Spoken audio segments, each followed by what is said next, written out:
Welcome back to the Get House podcast, brought to you by GetHouseSurvey.ie. I'm your host Noel, and in this episode we're going to chat about buying a home as a single applicant. Our guest is Rebecca Lee. So Rebecca's a first-time buyer who recently bought her home earlier this year. Getting there was quite a journey. It's packed full of highs and lows, and then full of useful advice and tips that she's picked up along the way. If you're a single applicant, or even if you're just somebody who's struggling with the house buying journey, then this is going to be the episode for you. So sit back, relax, and let's get into it.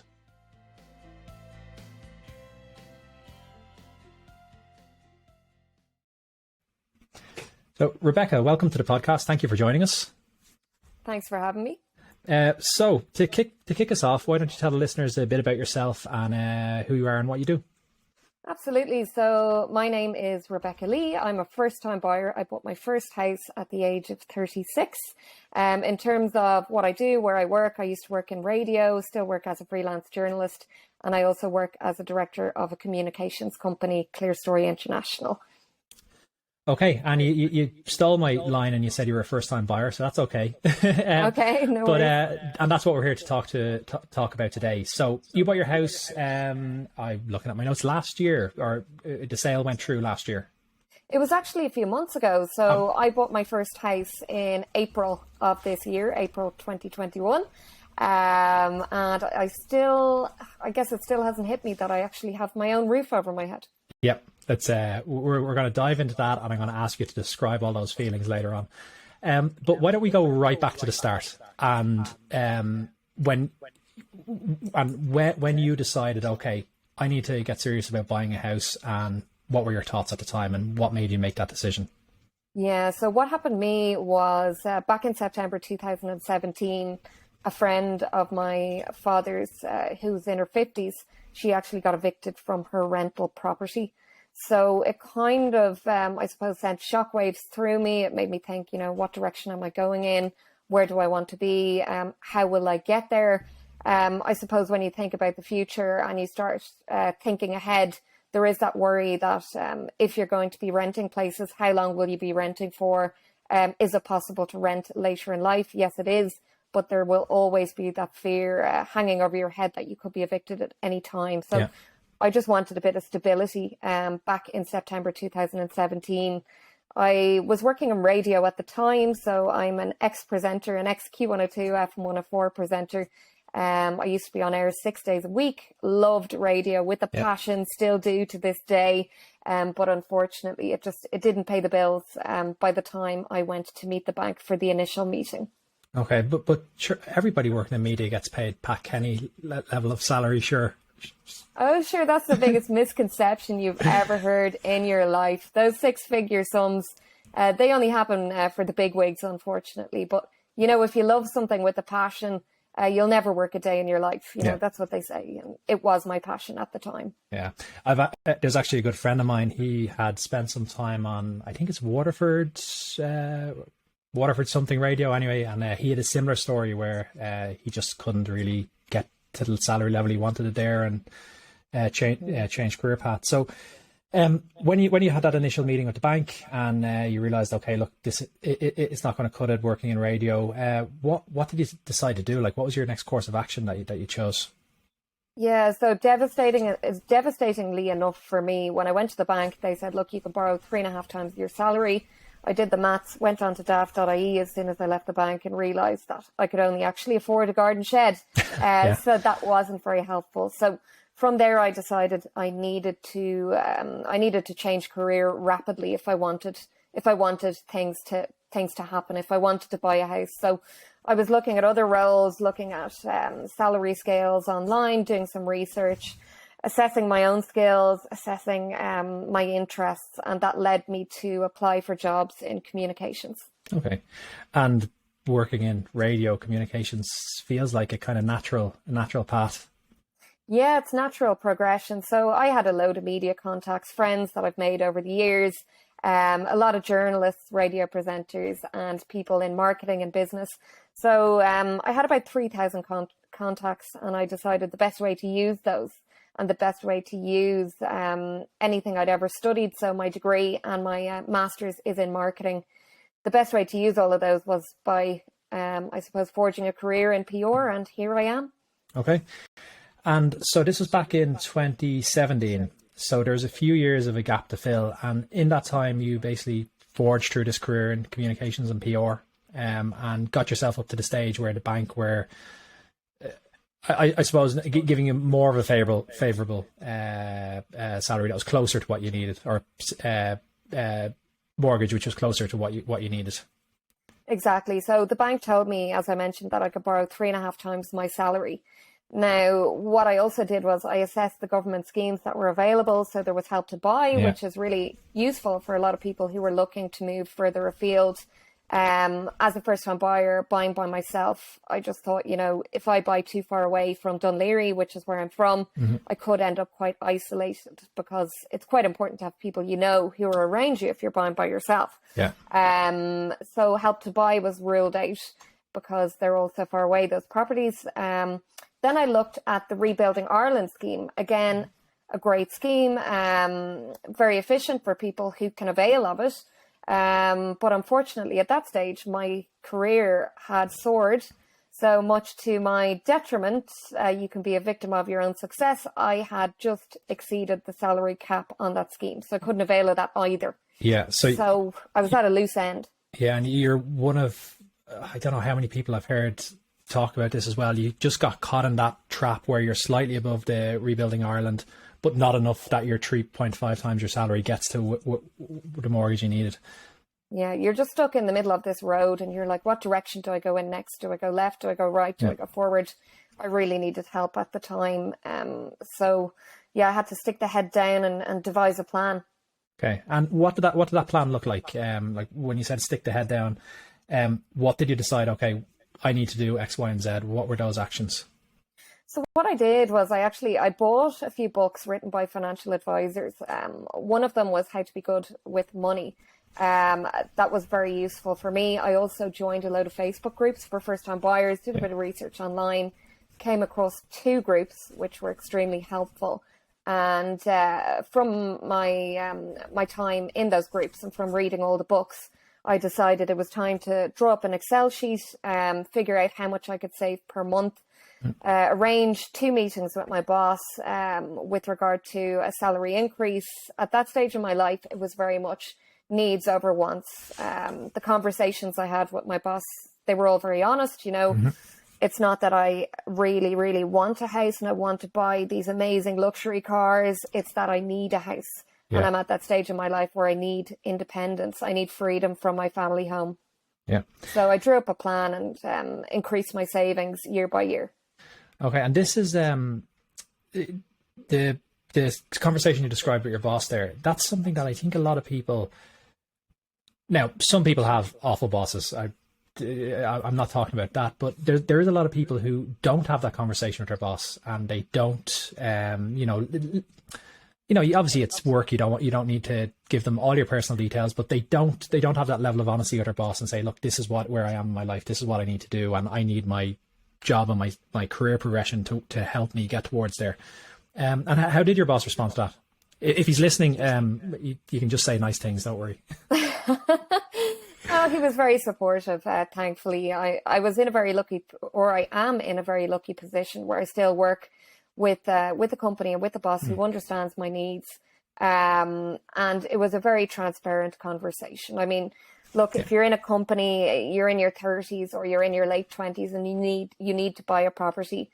As I said, it becomes, it gets to a stage where it's needs over wants, and you just need to be honest about what you want in your life, what stage you're at, and where you need to be, regardless of how awkward the conversation might be. So it was a little bit awkward, I'm not going to lie. I was very nervous because I've never been one to say, this is what I want, but this was a conversation about what I need. Yeah. And I have gone back. It's 10 years ago now. It's making me feel old, but in my kind of day job, I work in product management and in software development. And the how I got into that career, I basically had a similar conversation with my boss at the time. I had explained to her, look, I've been doing what I've been doing for a long time. These are my interests. I need something else. I need somebody that's going to let me. Well, first of all, move up the salary ladder a bit, but second of all, something that at the time would have been more fulfilling for me and met my wants a bit more around my job. So that was an awkward conversation back then. So yeah, I completely get that. It's not an easy thing to do. We can relate. Yeah. So you put this plan in place. You had a spreadsheet.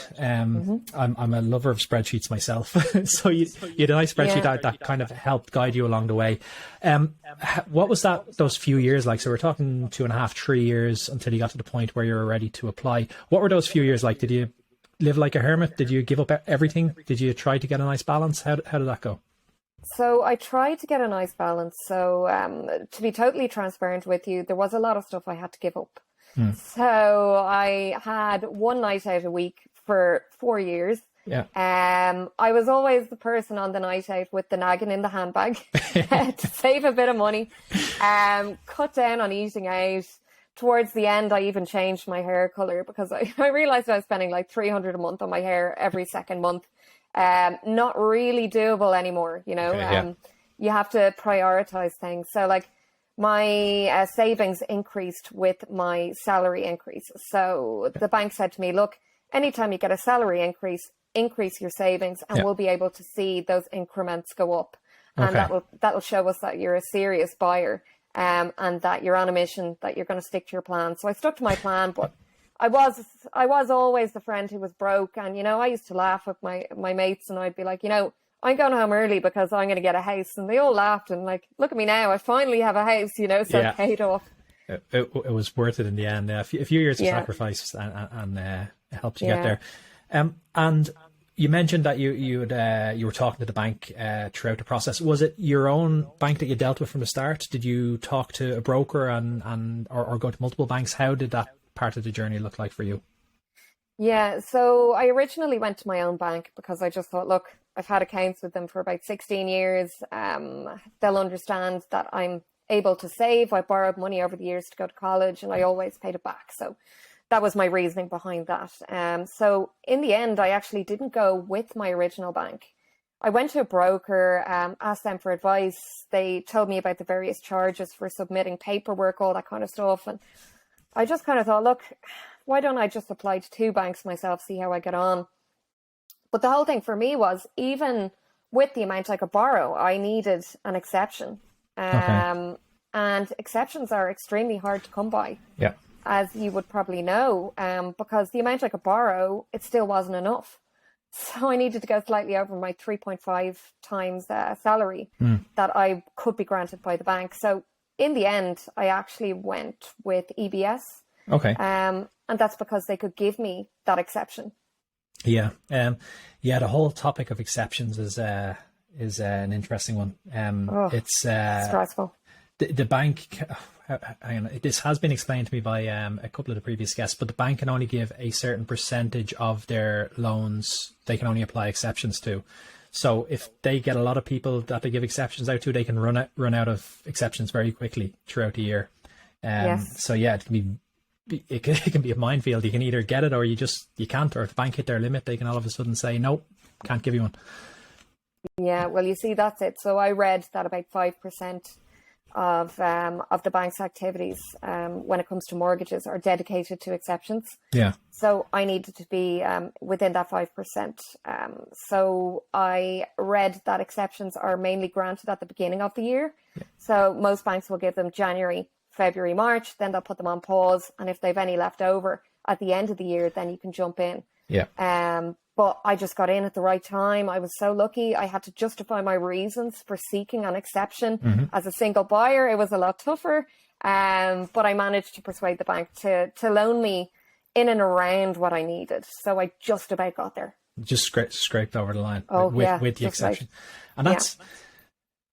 And I wanted to do an episode on single applicants or single buyers for quite a while now. And part of the reason is just to kind of highlight it's any single applicant. You have to be on an absolutely insane salary to buy a house anywhere near Dublin on a single salary. Yeah. And it's such a small percentage of people actually meet that criteria. So things like exceptions always come into play for single applicants. It's and the fact that the fact that there's that much pressure on a single applicant to, you know, prove they meet X, Y, and Z criteria on top of the normal criteria just to, in your case, barely scrape by is it's a bit crazy. But I'm happy that you got there. You got there in the end. Thanks. Well, just to clarify, I never got an insane salary. Yeah. But what I did was I kept saving. So I ended up saving 2/3 of my salary towards the end. Like I was living on about €500 a month. Wow. Okay. No joke. Well, around that. I can't give you a proper figure. Yeah. But I definitely stripped back on all luxuries towards the end to make it happen. Yeah.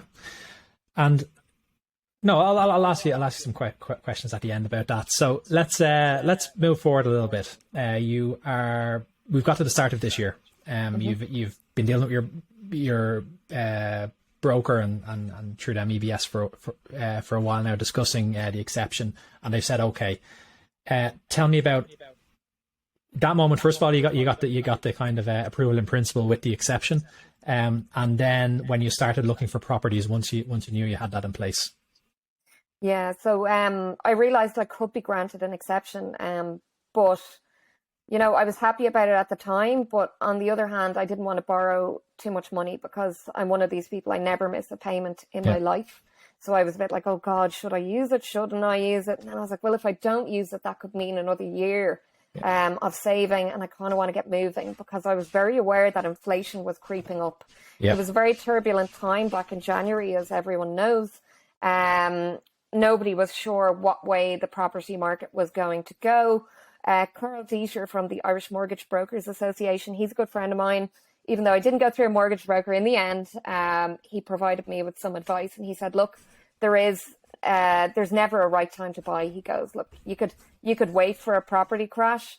You could wait for prices to go up. He goes, nobody knows what's going to happen because the turbulence caused by COVID. Yeah. So I was happy with the exception, but I wasn't overjoyed either. I was very cautious in terms of what I was entering into. So I started looking at properties, long story short, looked at loads of properties around Dún Laoghaire, where I'm from. All the prices were through the roof. What I realised was the asking price was never the asking price. It was always going to go over. So for example, the last property I bid on, it was starting at 285. That sold for 325. Oof. There was another one, 280. And these are all 2-bed apartments, by the way. I never even viewed a house in Dún Laoghaire because I knew it was out of reach. Yeah. Another one, 280, sold for 310. So it was very stressful. And I had to reassess the direction of my savings plan and the whole process of buying a house all over again in January 2021 this year. Okay. And when you've been looking at the market then around Dún Laoghaire for apartments around the time, and you realised, look, these are, as you said, the original asking is never what it sells for. In very, very, very few cases I've seen over the last year in particular, it's rarely what it sells for. What did you decide to do then? Where did you start looking after that? Well, I had to take a break from looking for 3 weeks because I was so physically and emotionally exhausted. Okay. I mean, I was dragging my dad along to apartment viewings with me. We were assessing the pros and cons of everything. So I took a break, and then I thought to myself, look, maybe I should look further afield, look outside South Dublin, because I realised there was kind of a band for South Dublin in terms of pricing for apartments. I realised that if I went 15 minutes further away from home and looked at houses in Bray in Wicklow, where I am now, I could actually afford a 2-bed house or a 3-bed house if I was lucky enough to get them. So they were in my price range, although they were slightly further afield.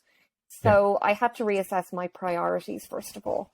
And I had to see, you know, what's the best value I can get for what I have? How can I make the most of this? And that's what I did. Okay. And this is another thing that I think is really valuable advice that had been given a few times on the podcast. You have your list of priorities, or your list of, I suppose, wants and needs. And when it gets to crunch time, you have to decide, okay, am I giving up the location? Am I borrowing more than I expected? Most people have to kind of get to that balance. And for you, it was the location, as you said, about 15, 20 minutes further down the road, you found something within your price band that you were happy with. Yeah, it was the location, and also the fact that I could get a house over an apartment. Yeah. So that was a big benefit for me by moving slightly further afield. Yeah, no, absolutely. And the house, did you get a nice garden with it? No, I didn't. So that was the trade-off, right? So I ended up buying a 2-bed townhouse. Yeah. Beautiful estate. Absolutely love it. The neighbours are great. Very safe as well. So if you're buying by yourself, you want to buy somewhere where you feel comfortable, especially at night. But I ended up buying a house, doesn't have a garden, but has kind of communal gardens. Yep. There's a management fee, all that kind of stuff. So, I mean, I traded that off. That's fine. Look, I don't have any responsibilities now. Yeah. But it's definitely a property that I could sell on in future. Okay, nice.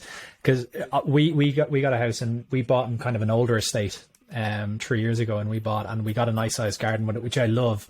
But the downside of it is now it's so this is what November 11th we're recording this. We're getting into winter. I still haven't tidied up the garden for the winter, and every time I go out my kitchen and look out, it's hanging over me that I have to get out and do the garden. Well, I guess I'm very lucky that I have communal gardens and a gardener. So yeah, you pay the management fee and they look after it. That's yeah. Okay, so we jumped ahead a little bit there. And started talking about the house. But when you spotted this house for the first time, did you go straight out and view it, or how did it go? When you reached out to the estate agent? Well, I'll give you a laugh. So I didn't actually view this house before I bought it. There were 2 houses on sale in the same estate. They're both the same size, in the same position. The only difference was they were 1 row apart.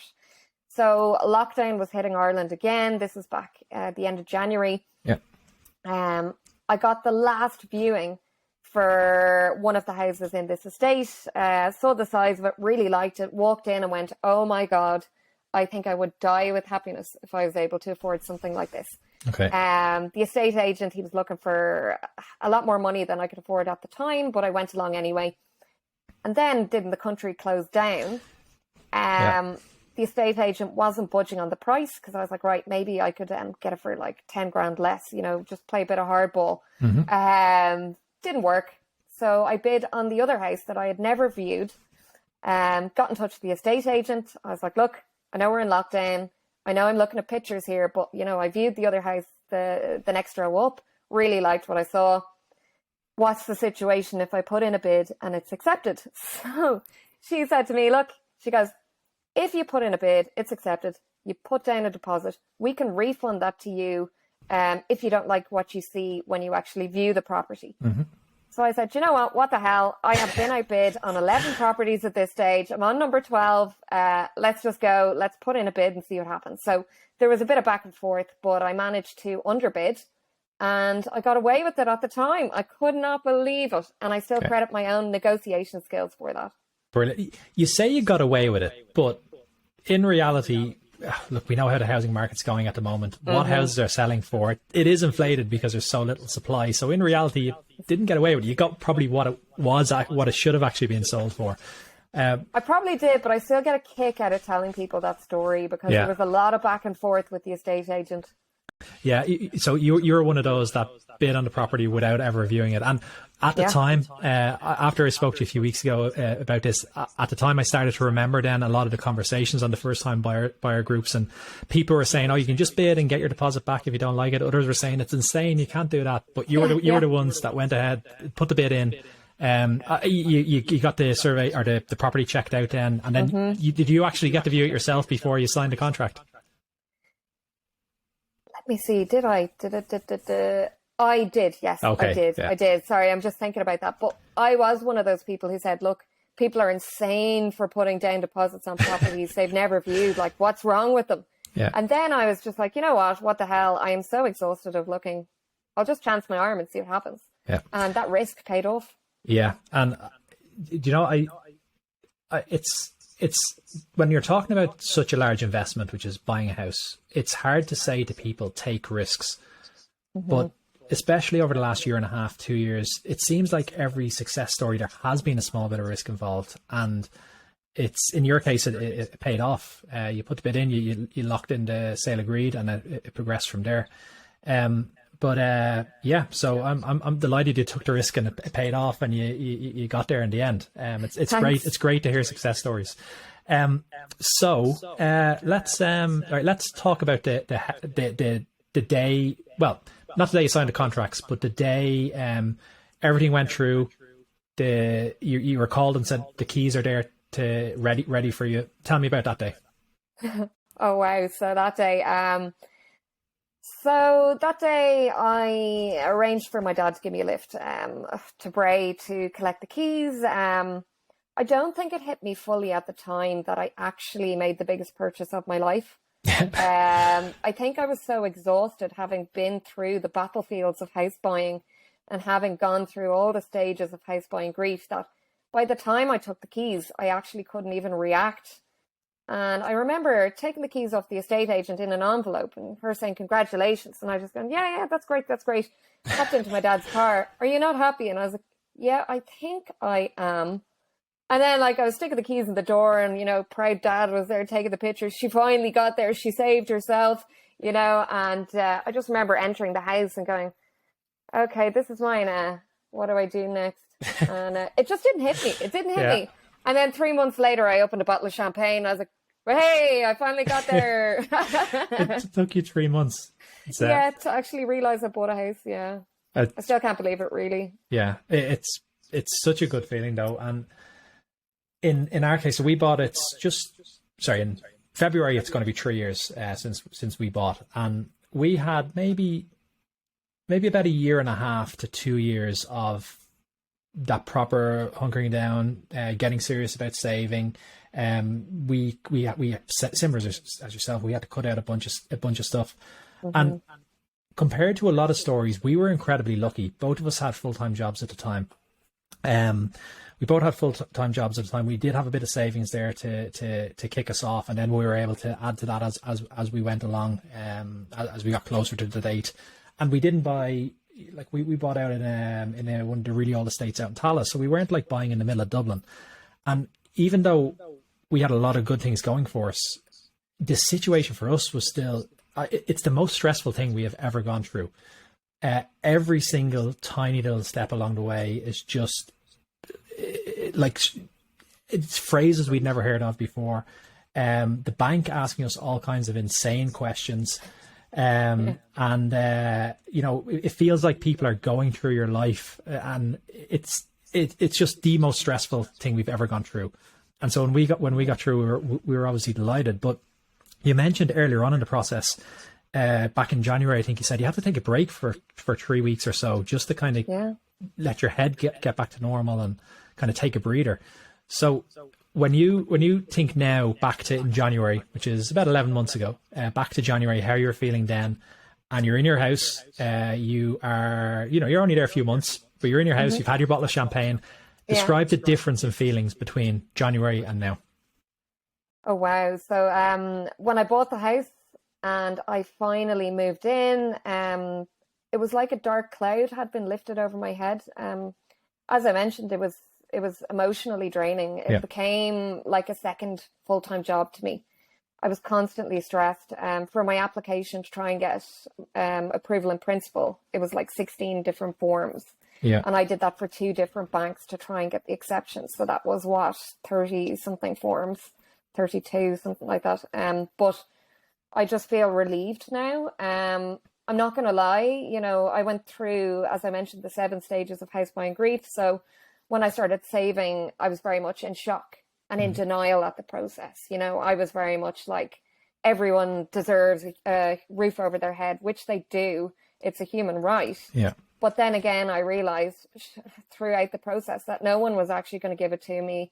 I had no support. Help to Buy didn't fit in with my plan. Rebuilding Ireland, I couldn't avail of. Mm-hmm. I went through anger, and then eventually I reached acceptance, and I just said, look, there's no point in moaning about this. Let's just get on with it, Rebecca. Let's just put the head down, make the sacrifices, and get on with it.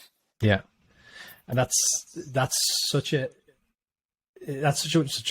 I know it took you said there was a lot of stages you went through to get there, but that kind of realization is what getting there, I think, is what people need today. And even if And yeah, I've thought about the housing market a lot over the last few years as I'm speaking to people on this podcast. But even if the government signed off on 500,000 new properties tomorrow, they're not going to be built tomorrow. It's going to take years and years for everything to get done. So nothing is going to change tomorrow for people. And you kind of went through that reality, and the years of saving though, it's sorry, I said I'd come back to talk about part of that.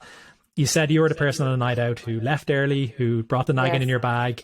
Yeah. Have you been on any crazy nights out since and just gone wild? Not really, not with lockdown. I think I had one blowout, but I think the biggest misconception that people have is that once you buy a house, that's it. But every month there has been one massive purchase. Yeah. So I'm actually still still drinking before I go out and still contemplating the nagging in the handbag situation. Yeah. I don't think I'll be settled for about 2 years by the time I finish buying everything I need. Okay, well, we're over 2 years and we still have new expenses every month related to the house. So it never ends. It doesn't stop. No. And even now, like I'd like to think we're quite reasonable with how we spend money on the house. When something needs to be done, we do it. But for the kind of wants we have, even earlier on this year, we were, and maybe because we were locked in the house for so long, but we were thinking about a new bathroom, and we're like, okay, it's a big cost. Labor has gone up, materials have gone up, and we're thinking, right, we'll go for it. And then we thought, no, hang on a second. The bathroom is absolutely fine. We don't need to go for this right now. Let's put it off for a year or two. But yeah, it's the expenses just they don't stop. They don't stop. It was the biggest lie anyone ever told me, everything will come together. Well, it's still coming together. I'm still, scrimping by, but at least I have some security and I got there. But you're scrimping by, but what is yours? And you don't have to worry about landlords selling up that's the main thing. Up the rent, yeah. Okay, so I ask all the guests to picture a first-time buyer, which for you is very easy. But somebody who is maybe at any of the points in your journey, there's another single applicant going through that process, and they're facing the same stresses. They're facing the same, just the same stress that comes along with it. Yeah. What's the biggest piece of advice you'd give to those people? The biggest piece of advice, I would say, draw up a financial plan. Draw up an Excel sheet. Don't be afraid to do it. Figure out what you can cut out and what you can't. Budget for your nights out. So don't cut back on your social life completely, because, one of my friends, he started saving and then he gave up and ended up buying a car, and now he's back to square one because he got fed up. Keep going. Keep the head down. Don't listen to any negativity either. A lot of people will say to you, look, you're mad for trying to buy a house by yourself. It is achievable. It is doable. You just have to have a plan, and you have to be organized, and you have to be really strict on yourself. Drawing up a plan is key. And patience as well. A lot of patience. Stop. I'm still not over the whole process. I think I'm slightly traumatized still, months later. Yeah, it's understandable. It's so stressful. Okay, Rebecca, thank you very much for coming on and talking to me today. I've absolutely loved hearing about your story, from when I read about it online the first time to when I reached out to you a few weeks ago.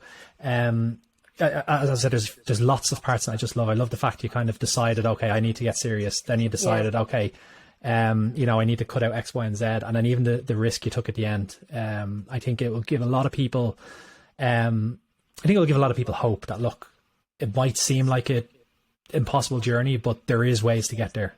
I can do it. And so thank you very much for joining us. No worries. Thank you very much. And what I'd like to say to everyone is, look, just don't give up. There were so many times where I was going to give up and just spend money on a holiday to Hawaii as much as I wanted to go. I never made it there. Maybe I will someday, but just keep the faith. You will get there, and just don't listen to any negativity. There's a lot of negativity out there, especially in press at the moment due to inflation. Some of those stories are myths. It is what you make it. That's what I would say. So thanks for having me. Okay, Rebecca, we'll leave it there. Thank you very much, and have a good day. Thanks for having me. You too. Bye-bye.